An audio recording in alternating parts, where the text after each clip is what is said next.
अस्सलाम वालेकुम, कैसे हैं आप सब लोग। उम्मीद करती हूँ खैरियत से होंगे।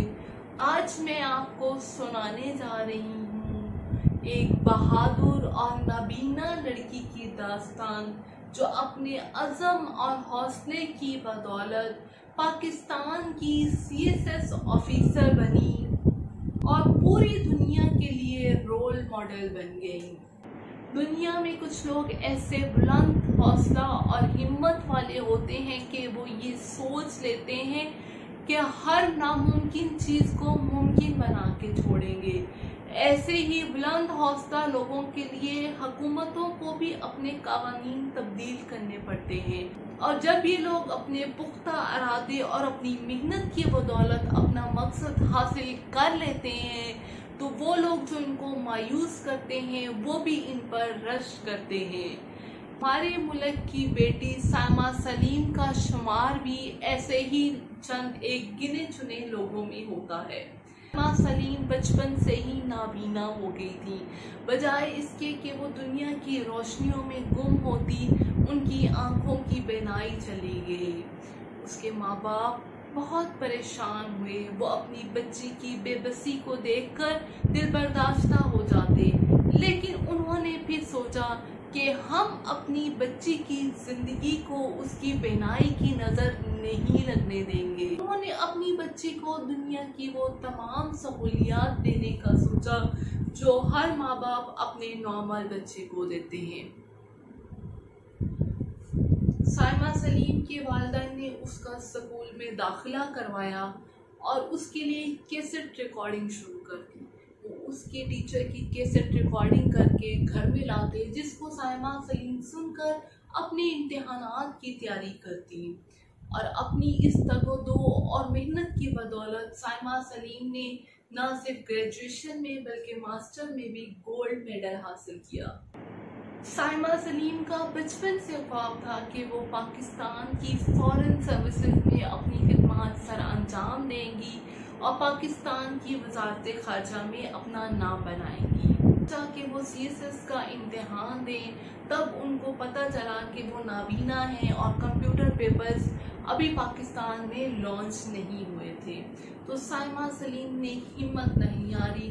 उसने और उसके वालिदैन ने मिलकर गवर्नमेंट ऑफ पाकिस्तान को और सदर के नाम खतूत लिखे और इस चीज़ पर फोकस और इस चीज़ पर जोर दिया कि चूंकि वो नाबीना हैं तो कंप्यूटर बेस्ड पेपर्स उनके लिए जाएं।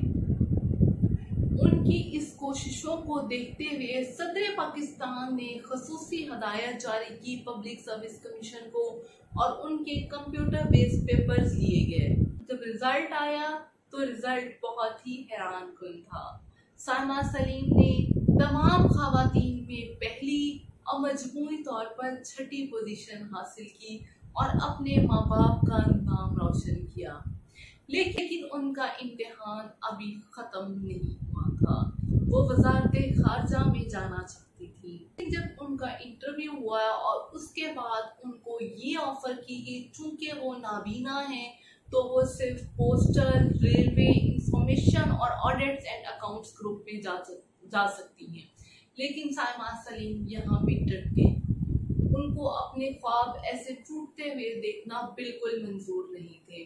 उन्होंने फिर दोबारा से कोशिश शुरू कर दी।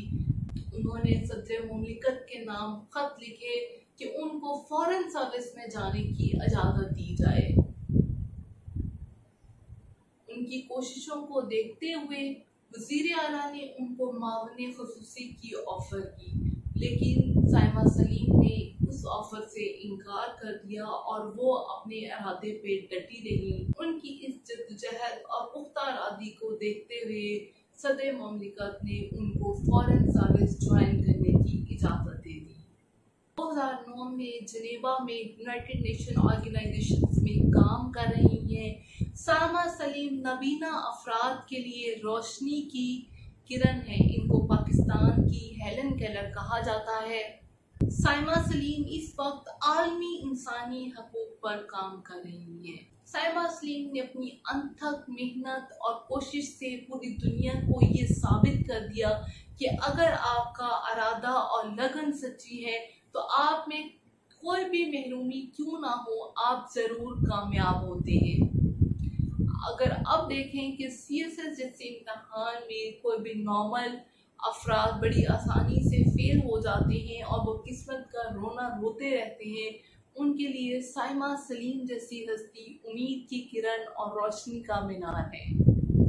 साइमा सलीम की कहानी हमें ये सबक देती है कि आपके अंदर की रोशनी दुनिया की हर रोशनी से खूबसूरत है। आपसे ये दरख्वास्त है कि मेरे चैनल को सब्सक्राइब कर दें और लाइक कर दें। आज के लिए इतना ही। उम्मीद करती हूँ आपको मेरी ये वीडियो पसंद आई होगी। Thank you. अल्लाह हाफिज़।